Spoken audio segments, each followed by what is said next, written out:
अस्सलाम वालेकुम my cute friends. Stay away from Mika next part लेकर आ चुकी हूँ। तो चलिए आज के न्यू पार्ट को स्टार्ट करते हैं। इस पार्ट में हम जानेंगे कि विंग के भाई के साथ क्या हुआ था और मियान मिया की बहन के साथ क्या हुआ था। और यहाँ पर हमको देखने को मिलेगा विंग और वांग जी की क्यूट सी फ्रेंडशिप। और हमें पता भी चल जाएगा कि सारी कहानी को सुनने के बाद क्या वांग जी विंग की हेल्प करेगा। तो चलिए स्टार्ट करते हैं आज के न्यू पार्ट को। विंग को बाथरूम में इस हालत में देखने के बाद वांग जी का रिएक्शन कुछ और ही था। विंग बाहर आकर उससे कुछ कह नहीं पा रहा था कि वांग जी ने पहले ही कह दिया कि उसे पता है कि तुम एक मेल ओमेगा हो। विंग को जब ये पता चलता है तो विंग पूरा हैरान हो गया था। उसने कहा तुम्हें कैसे पता चला। फिर वांग जी ने कहा मुझे पता नहीं, लेकिन उस दिन मैंने लाइब्रेरी पर तुम्हारा फेस देख लिया था विंग। ये सुनकर विंग ने कहा तो तुम्हें पता है कि मैं विंग हूँ, मो नहीं हूँ। वांग जी ने कहा हाँ। फिर विंग ने कहा अगर तुम्हें पता था कि मैं एक मेल ओमेगा हूँ और मैं विंग हूँ तो तुमने किसी को क्यों नहीं बताया। वांग जी ने कहा देखो तुम एक मेल ओमेगा होकर भी एक अल्फ़ा बनकर कॉलेज में आए हो, ज़रूर इसके पीछे कोई बड़ा राज है और तुम अपने आप को छुपा रहे हो। मतलब कि तुम खुद को छुपाकर इस कॉलेज में कुछ ढूंढ रहे हो, है ना। और लाइब्रेरी पर तुम्हें क्यों जाना है विंग, तुम मेरे कार्ड को क्यों चुरा रहे थे। विंग ने अपनी मास्क को खोल दिया, उसकी आंखों में आंसू थे। वांग जी ने उसकी आंखों की तरफ देखा, विंग रो रहा था। विंग धड़ाम से नीचे गिर गया, अपनी दोनों घुटने के ऊपर उसने बैठ गया और वो ज़ोर ज़ोर से रोने लगा। वांग जी ये देखकर हैरान था। वांग जी ने कहा तुम क्यों रो रहे हो विंग, उठो। मैंने ऐसे नहीं कहा, मैं किसी को नहीं कहूँगा, तुम्हें जो करना है करो। अगर तुम्हें ये कार्ड चाहिए तो भी मैं दे दूँगा, ऐसे रो मत। क्या हुआ है, तुम ऐसा क्यों कर रही हो, क्या तुम मुझे बताओगे, मैं तुम्हारी मदद कर सकूँ ऐसा। ये सुनकर विंग ने उसकी तरफ देखा और विंग की आंखों में आंसू थे। वांग जी ने कहा देखो मैं बुरा हूँ लेकिन इतना बुरा नहीं हूँ, मैं किसी की मदद कर सकता हूँ अगर तुम्हें कुछ चाहिए तो। वांग जी ने विंग की फेस को पकड़ा, उसकी आंसुओं को पोंछा और फिर उसे उठाता है और उठाने के बाद उसे अपनी बेड पर बिठाता है और फिर उसके दोनों हाथों को पकड़ते हुए कहा विंग अब बताओ क्या बात है, तुम इतना रिस्क लेकर क्यों क्यों एक अल्फ़ा के रूम में रह रहे हो। तुम्हें पता है ना अगर किसी को पता चल जाएगा कि तुम एक ओमेगा हो तो तुम्हें क्या सज़ा मिल सकती है।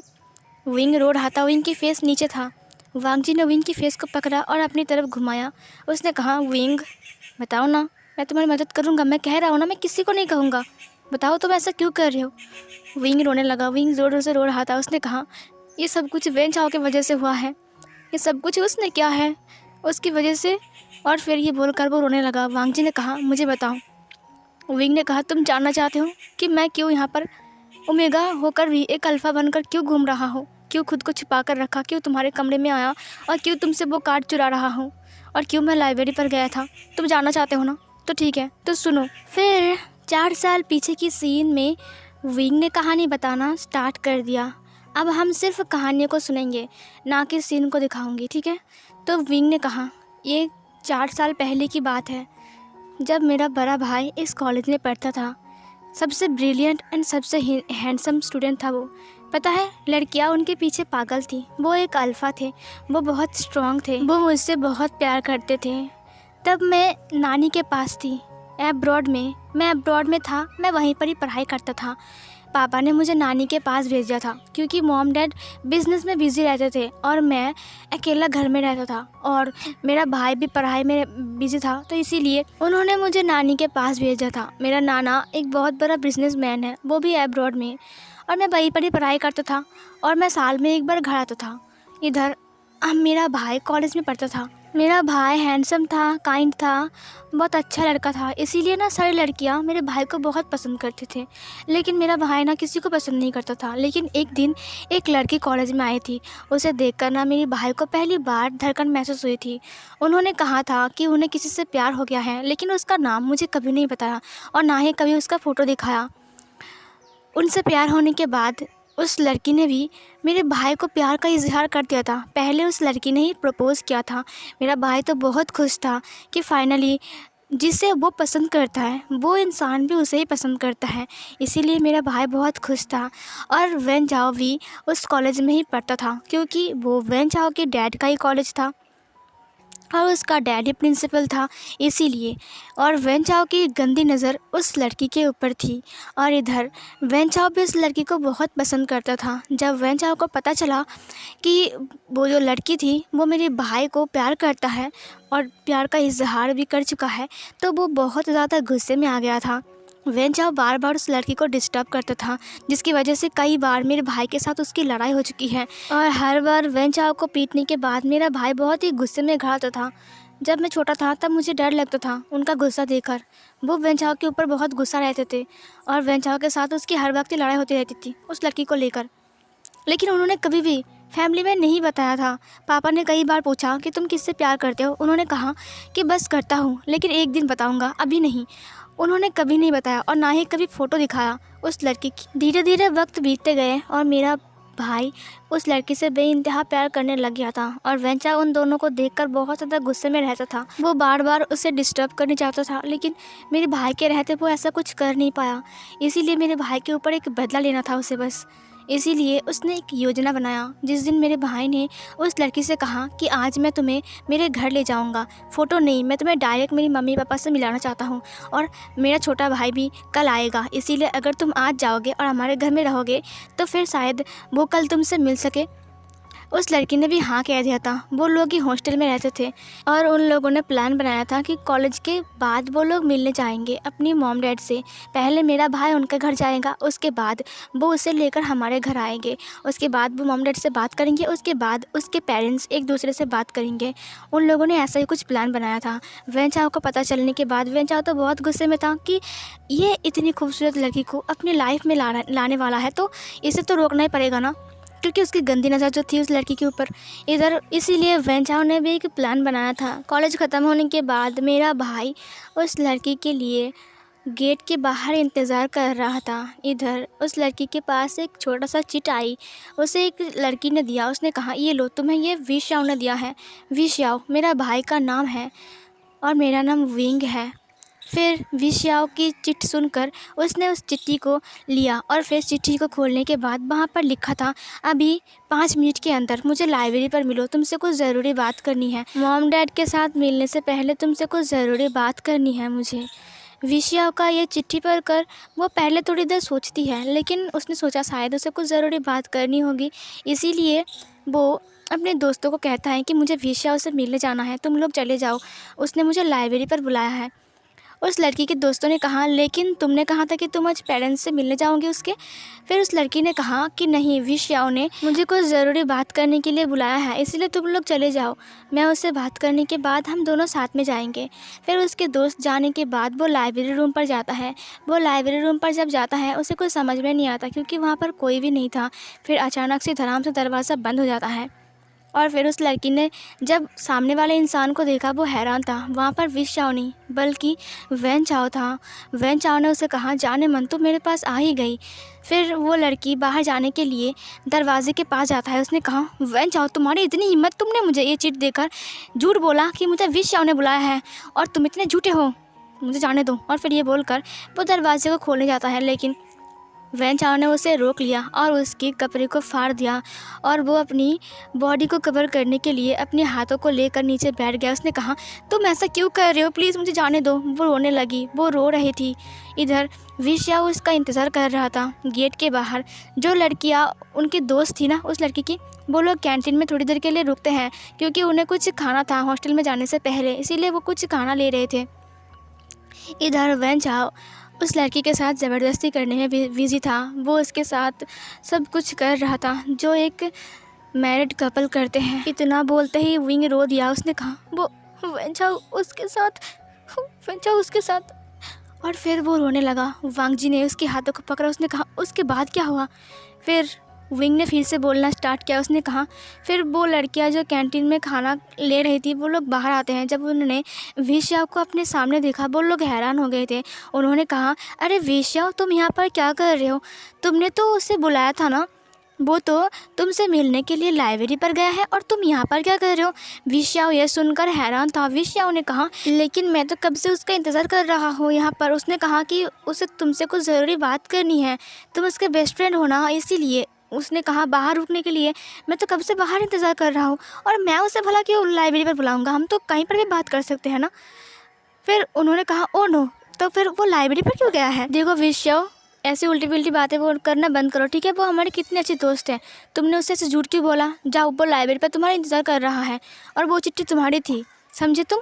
इतना बोल के ही वो लड़कियाँ वहाँ से चली गई। विश्व ने कहा लेकिन मैंने तो उसे लाइब्रेरी पर नहीं बुलाया था, वो वहाँ पर क्या करने गई है? मैंने तो नहीं कहा था, किसने कहा उससे? और फिर ये बोलकर विश्व लाइब्रेरी रूम की तरफ जाने लगता है। इतने में विंग फिर से रो दिया। वांग जी ने विंग के फेस को पकड़ा। विंग आंखें बंद करके रो रहा था। वांग जी ने विंग के आंसुओं को पोंछते हुए कहा, विंग, उसके बाद क्या हुआ था?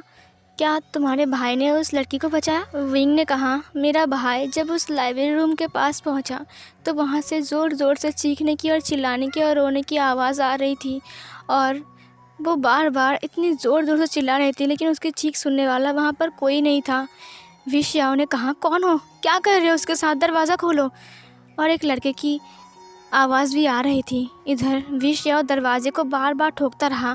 धीरे धीरे उसकी आवाज़ कम होती गई, लेकिन वो चिल्लाने वाली आवाज़ मेरे भाई के कानों को गूंज रही थी। उसने दरवाजे को धक्का दिया। उसने कहा, क्या कर रहे हो उसके साथ, दरवाज़ा खोलो। लेकिन दरवाज़ा किसी ने भी नहीं खोला। मेरे भाई ने दरवाजे को धक्का मार मार के खोला। दरवाज़ा खोलते ही उसका लॉक टूट गया और वो दरवाज़ा धड़ाम से खुल गया, और उसके सामने जो नज़ारा था वो देखकर मेरा भाई वहाँ पर थर थर काँपने लगा। वहाँ पर वो लड़की नेकेड गिरी हुई थी और वेंचाओ अपने सारे कपड़े को पहन रहा था। ये देखकर विश्व को बहुत ज़्यादा गुस्सा आया। विश्व ने अपनी कोट को उतारा और उतारने के बाद वो उसे कवर कर दिया। उसके बाद वो वेंचाओ को पकड़ लिया और फिर उसे पीटने लगा। वेंचाओ उसे बचते हुए कहा, अब क्या करोगे? मैंने तुम्हारी चीज़ को यूज़ कर लिया है, क्या अब तुम अपनी लाइफ में इसे रखोगे?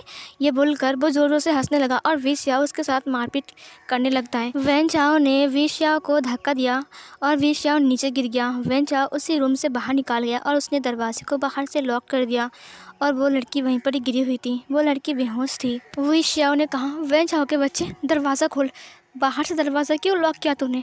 और इधर विश्व ने जब उस लड़की को देखा, उसने उसके नाम से पुकारा और उसके पास गया। उसने कहा, तुम्हें क्या हो गया है? उठ जाओ ना प्लीज़, तुम्हें क्या हो गया है? तभी विश्व ने अपनी शर्ट को भी उतारा और उसे पहनाया। उसने उसकी कोट को भी उसे पहनाया और उसे कवर किया। उसकी कपड़े वहीं पर गिरे हुए थे। तभी दरवाज़ा खोलने की धड़ाम से आवाज़ होती है। तकरीबन आधे घंटे बाद दरवाज़ा खुलती है। उसके बाद वहाँ से कुछ लोग अंदर आए और वो लोग विश्व को पकड़ लिया। उन्होंने कहा, तुम्हारी इतनी हिम्मत, तुमने इस लड़की के साथ यहाँ पर ज़बरदस्ती किया है? वेंचाओ ने कहा, मैंने अपनी आंखों से देखा कि इसने लाइब्रेरी पर इसे बहलाकर फुसलाकर बुलाया और उसके बाद इसके साथ क्या किया। विश्व को बहुत गुस्सा आ गया। वो वेंचाओ को पीटने के लिए उसकी कॉलर को पकड़ लेता है, लेकिन विश्व को वो लोग बहुत मारते हैं। फिर विश्व को पुलिस में दिया जाता है और उस लड़की को हॉस्पिटल में दिया गया। उसके बाद अचानक ही रहस्यमय तरीके से वो लड़की अपनी पूरी बॉडी के साथ ही गायब हो गया। कुछ लोगों ने कहा कि उसने सुसाइड कर लिया है, लेकिन आज तक उसकी बॉडी नहीं मिली। और तो और कुछ दिन बाद मेरे भाई को छुड़ा कर लाए मेरे पापा, पैसे देकर। उसके बाद मेरा भाई ने भी खुद को कमरे में बंद कर लिया। अचानक कुछ दिन बाद मेरे भाई ने एक चिट्ठी लिखा कि मुझे मत ढूंढो, मैं जा रहा हूँ हमेशा के लिए। और मेरा भाई भी वहाँ से गायब हो गया था। उसे कहीं पर भी नहीं मिला। हमने कितना ढूंढा उसे, लेकिन कुछ दिन बाद उसकी लाश मिली। वांग जी ये सुनकर विंग की तरफ देखा। विंग रो रहा था। विंग मुँह फुला फुला कर रो रहा था। वांग जी ने कहा, लाश कहाँ मिली थी? विंग ने कहा, वो नदी के किनारे में, वो जो बड़ा सा नदी है ना, वो ब्रिज हमारी कॉलेज के दूसरे साइड, वहाँ पर मिली। विंग रो रहा था। उसने कहा, जब उनकी लाश मिली ना तो हम लोग टूट गए थे। वांग जी ने कहा, तुमने अपने भाई को देखा था? विंग ने कहा, नहीं, उनका फेस पूरी तरीके से बर्बाद हो चुका था। उनका फेस समझ में ही नहीं आ रहा था कि वो मेरा भाई है। वांग जी ने कहा, तो फिर तुमने पहचाना कैसे कि वो तुम्हारा भाई है? विंग ने कहा, वो ड्रेस, उनके हाथ में जो घड़ी थी, वो उनके गले में जो लॉकेट था, अंगूठी, ब्रेसलेट उन्होंने जो पहन कर रखा था, वो सब कुछ मेरे भाई की थी, इसीलिए वो मेरा भाई था, हमने पहचान लिया। वांग जी ने कहा, तुमने डीएनए टेस्ट करवाया था कि वो तुम्हारा भाई है कि नहीं? विंग ने कहा, डीएनए टेस्ट? मेरे भाई की मौत सामने आते ही मेरे पापा टूट गए, उन्हें हार्ट अटैक आया था। पता है मेरी मॉम भी टूट गए थे और जियांग फैमिली भी। तुम्हें पता है ना कि जियांग चैंग के फादर और मेरे फादर कितने अच्छे दोस्त हैं, और मेरे दादाजी और जियांग चैंग के दादाजी भी बहुत अच्छे दोस्त थे, इसीलिए हम लोग एक ही फैमिली में रहते हैं। वांग जी ने कहा, हाँ मुझे पता है, लेकिन फिर भी तुमने अपने भाई के डीएनए टेस्ट करवाने के बारे में नहीं सोचा? विंग ने कहा, नहीं, तब मैं बहुत छोटा था और मैं तब हाई स्कूल में था, और पापा की ऐसी हालत पर हमारे दिमाग में ऐसा आइडिया भी नहीं आया, और फिर हमने उनके आत्मा की शांति के लिए उन्हें कॉफिन में बंद करके उनका दफन कर दिया। वांग जी ने एक गहरी सांस छोड़ते हुए कहा, तो फिर अब तुम क्या करने वाले हो? विंग रोने लगा। विंग ने कहा, ये सब कुछ वें चाओ ने क्या है? वांग जी ने कहा, तुम्हें कैसे पता कि ये सब कुछ वें चाओ ने क्या है? विंग ने कहा, मेरा भाई ऐसा नहीं है, वो उस लड़की से प्यार करता था। अब तुम बताओ कि किसी की इतनी प्यारी चीज़ को कोई ऐसे नुकसान पहुंचाएगा क्या? वांग जी ने विंग की तरफ देखा। उसने कहा, सही कहा, अगर हम किसी से इतना प्यार कर सकते हैं तो हम उसके साथ ऐसा बुरा तो नहीं कर सकते हैं ना? वांग जी ने कहा, क्या तुम्हारे पास कोई प्रूफ है कि ये सब कुछ वें चाओ ने क्या है? विंग ने कहा, मेरे भाई ने मुझे खुद कहा था, जब उसने अपने आप को कमरे में बंद कर लिया था तब मैं उनके पास गया था। उन्होंने मुझे सारी हिस्ट्री बताई थी कि उस दिन क्या हुआ था। वांग जी ने विंग की तरफ देखा। विंग रो रहा था। विंग बहुत ही ज़ोर ज़ोर से रो रहा था। वांग जी ने विंग को हग कर लिया। उसने कहा, रोना बंद करो। फिर विंग ने कहा, तुम्हें मुझ पर यकीन नहीं हो रहा है ना? वांग जी ने कहा, ऐसा नहीं है विंग, मुझे यकीन नहीं हो रहा है, ये बात नहीं है, लेकिन तुम लाइब्रेरी पर क्यों जाना चाहते हो? वांग जी ने जब ये कहा तो विंग ने कहा, क्या तुम मेरा विश्वास करते हो? वांग जी ने कहा, हाँ, मैं खुद से भी तुम्हारे ऊपर विश्वास करता हूँ विंग। विंग ने उसकी तरफ देखते हुए कहा, क्यों? फिर वांग जी ने कहा, मुझे पता नहीं। विंग ने कहा, मैं उस लाइब्रेरी पर इसलिए गया था, मुझे उस लड़की का नाम जानना है। वो लड़की कौन है मुझे जानना है। वो लड़की अचानक से गायब कैसे हो सकती है? सबने कहा कि उसने सुसाइड कर लिया है। मुझे लगता है कि वो भाग गई है, वो सच छुपा रही है, वो अभी भी ज़िंदा है। वांग जी ने कहा, तुम इतने श्योर कैसे हो सकते हो? विंग ने कहा, आज तक उसकी लाश नहीं मिली है, तो फिर ये तो नहीं हो सकता ना कि वो मर गया है।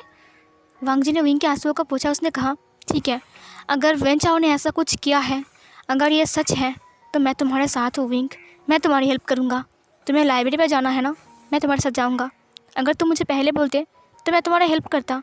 तुम जितना बुरा सोच रहे हो मुझे, मैं उतना बुरा नहीं हूँ। विंग ने कहा, मुझे पता है। वांग जी ने कहा, अब रोना बंद करो। फिर उसने उसके आंसुओं को पोंछा। विंग ने कहा, तुम किसी को नहीं बताओगे ना मेरे बारे में? वांग जी ने कहा, तुम पागल हो क्या? मैंने कहा ना कि मैं तुम्हारी हेल्प करूँगा। वांग जी ने कहा, क्या तुम मेरे दोस्त बनोगे विंग? विंग ने कहा, हाँ। फिर यहीं पर ही उन दोनों की क्यूट सी दोस्ती की स्टार्टिंग होती है। वांग जी ने कहा, देखो विंग, अब रोना बंद करो। लेकिन विंग बहुत रो रहा था, रात बहुत हो गई थी। वांग जी ने कहा, विंग, अब रोना बंद कर दो, डिनर करनी है ना तुम्हें?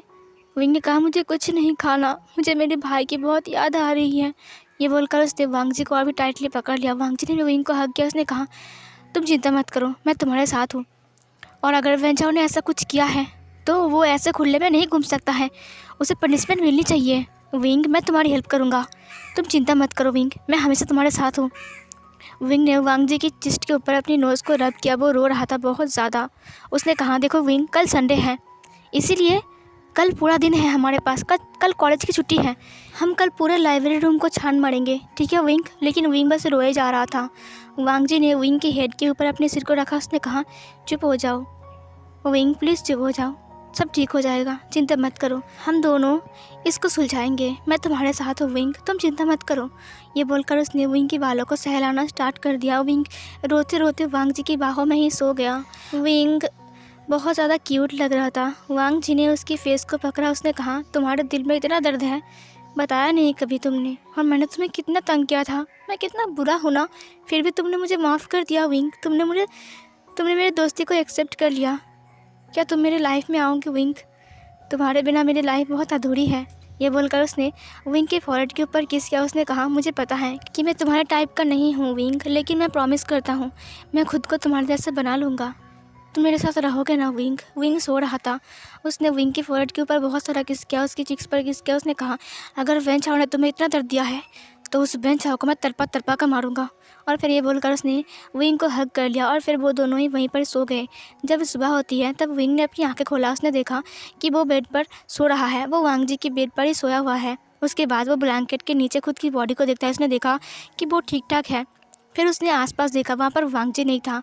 वांग जी बाथरूम से बाहर आता है और विंग बेड पे बैठ गया। वांग जी ने कहा, विंग तुम उठ गए? विंग ने वांग जी की तरफ देखते हुए कहा, कल रात क्या हुआ था? मैं सो गया था। वांग जी ने कहा, कुछ नहीं हुआ था, तुम रो रहे थे और सो गए थे और फिर मैंने तुम्हें डिस्टर्ब नहीं किया, मैंने तुम्हें मेरे बेड पर ही सुला दिया। तुम चिंता मत करो, मैंने कुछ नहीं किया है। विंग ने कहा, नहीं वैसी बात नहीं है। फिर विंग ने कहा, मैं फ्रेश होकर आता हूँ। विंग फ्रेश होने के लिए बाथरूम में चला जाता है। विंग जब बाहर आया तो उसने देखा कि वांग जी ब्रेकफास्ट टेबल पर बैठा हुआ है और वो सब कुछ ठीक ठाक से रख रहा है, विंग की प्लेट्स और उसकी प्लेट्स। ये देखकर विंग ने कहा, क्या ब्रेकफास्ट आ गई? मुझे भूख लगी है। वांग जी ने कहा, हाँ तुमने कल डिनर नहीं किया ना, इसीलिए बैठ जाओ। वांग जी ने विंग की फेस की तरफ देखा, विंग खाना खा रहा था। वांग जी ने कहा, विंग हम आज लाइब्रेरी पर जाएंगे। विंग ने कहा फिर वांग जी ने विंग की फेस की तरफ देखते हुए कहा, तुम मुझ पर भरोसा करते हो ना विंग? विंग ने वांग जी की तरफ देखते हुए कहा, अगर तुम मेरा साथ दोगे तो मैं खुद से ज़्यादा भरोसा करूँगा तुम्हारे ऊपर वांग जी। वांग जी ने कहा, मैं प्रॉमिस करता हूँ तुम्हारे इस भरोसे को मैं कभी नहीं तोड़ूंगा। और उसने विंग की तरफ देखकर एक स्माइल किया। वांग जी ने जब एक स्माइल किया तो वो बहुत क्यूट लग रहा था। विंग ने भी उसे देखकर एक स्माइल किया। फिर उसने कहा, बहुत जल्दी मैं इस मिस्ट्री को सुलझा दूंगा, उसके बाद मैं फिर से वापस जाऊंगा क्योंकि मेरे मॉम डैड मुझे लेकर बहुत चिंता करते हैं। वांग जी ने कहा, मैं तुम्हारे साथ हूँ। ये बोलकर वांग जी ने विंग के एक हाथ को पकड़ा अपने एक हाथ से।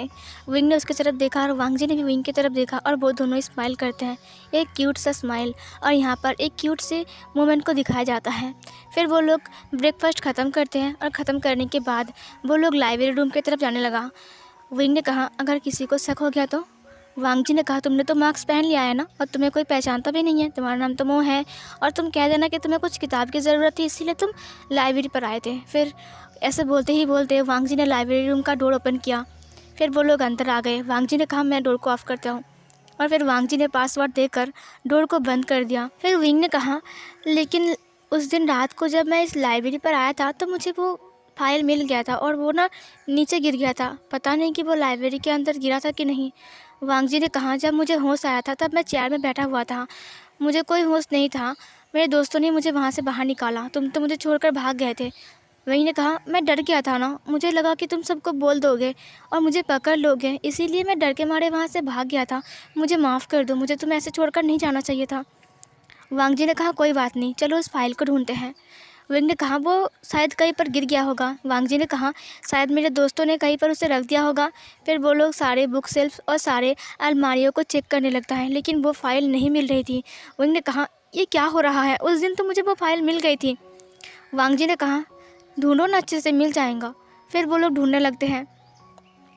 वांग जी ने कहा, एक सेकेंड, क्या ये वो फाइल है? विंग ने कहा, तुम्हें मिला, दिखाओ मुझे। विंग उसके पास जाता है। विंग ने कहा, यही तो वो फाइल है, ब्लू कलर की, नेवी ब्लू कलर की, दिखाओ मुझे। फिर विंग जल्दबाजी में उसकी फ़ाइल को अपने हाथों में लिया और वो खोलने लगा। वांग जी ने विंग के हाथ को पकड़ा। उसने कहा, यहाँ पर क्यों खोल रहे हो, चलो रूम में चलते हैं, अच्छे से देखेंगे इसे। फिर विंग ने कहा, ठीक है, मैं 2-4 किताब ले लेता हूँ। और फिर विंग 2-4 बुक्स को लेता है और फिर वो लोग बाहर आते हैं। जब वो लोग बाहर आते हैं तो उन्हें राव ने देखा। राव ने कहा, अरे मो, वांग जी, तुम लोग लाइब्रेरी में क्या कर रहे थे? वांग जी ने कहा, वो मो को कुछ किताब चाहिए था इसीलिए मैं इसे लाया था। फिर वांग ने दरवाजे को लॉक किया। राव ने कहा, मुझे भी कुछ चाहिए था, क्या तुम मुझे दे सकते हो? वांग जी ने कहा, ये लो कार्ड, तुम निकाल लो, मुझे कुछ काम है मो के साथ। और ये बोलकर उसने विंग के हाथ को पकड़ा और वहाँ से चला गया। राव ने कहा, ये क्या हुआ है वांग जी को, वो मो के साथ इतना क्यों घूम रहा है? मैं कल से देख रहा हूँ, कॉलेज में भी इतना चिपक चिपक के बात कर रहा था, उसके पास ही बैठा था, उसे क्या हुआ है अचानक, वो ऐसे बिहेव क्यों कर रहा है? लगता है वो लोग दोस्त बन गए हैं। मुझे क्या, मुझे तो काम है। और फिर ये बोलकर राव लाइब्रेरी रूम के अंदर जाता है। विंग और वांग जी रूम के अंदर आता है। वांग जी ने डोर को लॉक किया। उसने कहा, फाइल को खोलो। फिर वो लोग बेड के ऊपर बैठ गए और फिर वो लोग फाइल को चेक करने लगता है। उसने कहा, तुम उसे पहचानोगे कैसे? विंग ने कहा, मुझे उसका रोल नंबर पता है, तुम चिंता मत करो, उसका रोल नंबर 306 है। ये बोलकर वांग जी ने कहा, 306, ढूंढो उसे। फिर वो लोग ढूंढने लगते हैं। उन्होंने कहा, ये 306 नंबर वाला कहाँ गया? वो लोग बहुत ढूंढते हैं। बहुत ढूंढने के बाद फाइनली उन्हें 306 रोल नंबर वाला वो जो कागज़ था वो मिल जाता है। उसने कहा, मुझे मिल गया विंग। ने कहा, दिखाओ मुझे। फिर विंग ने उसे अच्छे से देखा। वहाँ पर एक लड़की की फ़ोटो थी। लेकिन पुरानी होने की वजह से वो अच्छे से समझ में नहीं आ रहा था। वहाँ पर जो नाम था उस नाम को विंग ने देखा। वांग जी ने कहा शियान यानजू, ये नाम। विंग ने कहा ये नाम तो। वांग जी और विंग एक दूसरे की तरफ देखते हुए कहा क्या तुम्हें भी ये नाम जानी पहचानी सी लग रही है? विंग ने कहा हाँ। वांग जी ने कहा मुझे ऐसा लग रहा है कि मैंने ये नाम कहीं सुना है, शियान यानजू। तो फिर उस लड़की का नाम शियान यानजू था। फिर विंग ने उसका बर्थ डेट चेक किया। विंग ने कहा यही है वो लड़की, 2 मार्च, यही है वो लड़की। वांग जी ने कहा तुम्हें कैसे पता कि मार्च की 2 तारीख की इसकी बर्थडे है? वांग जी की बात सुनकर विंग ने कहा इसका डेट ऑफ बर्थ मेरे भाई के लैपटॉप का, मोबाइल का, हर चीज़ का पासवर्ड है और इसका नाम मुझे नहीं पता था, लेकिन डेट ऑफ बर्थ मुझे पता था। यही वो लड़की है। वांग जी ने कहा अगर यही वो लड़की है और अगर हमें इसके बारे में पता भी चल गया है तो हम इसे कैसे ढूंढेंगे? और माना कि ये ज़िंदा है, क्या ये गवाह बनने के लिए या फिर वो बताएगा कि सब कुछ वी चाओ ने नहीं बल्कि वैन चाओ ने किया है? तुम्हें लगता है उसने अपने आप को इतने सालों से छुपा कर रखा है? अगर वो चाहता तो बता सकता था, लेकिन उसने ऐसा नहीं किया। तुम्हें क्या लगता है विंग? विंग ने कहा मुझे नहीं पता, मुझे सब कुछ झोल लग रहा है। ये जिंदा है, मैं 100% श्योर हूँ, 100% नहीं 1000% श्योर हूँ कि ये ज़िंदा है। वांग जी ने कहा लेकिन इसका नाम मैंने कहीं सुना है।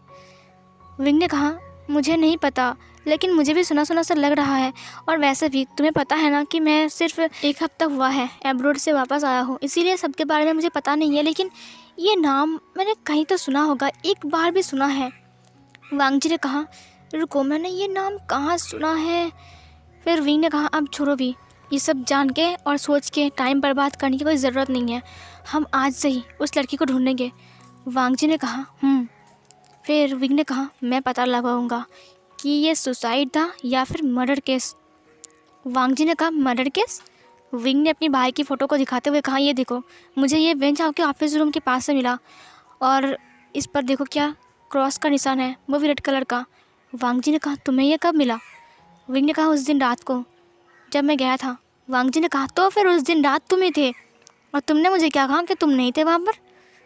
विंग ने कहा मैं क्या बोलता, क्या मैं चोरी करने जाता और बोलता क्या मैं चोरी करने आया था, तुम पागल हो क्या? फिर वांग जी ने कहा और कुछ मिला तुम्हें वहाँ पर?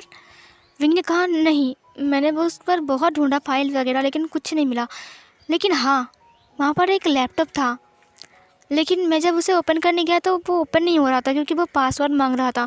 मुझे लगता है कि वो वेन चाओ का या फिर वेन रोहान का होगा।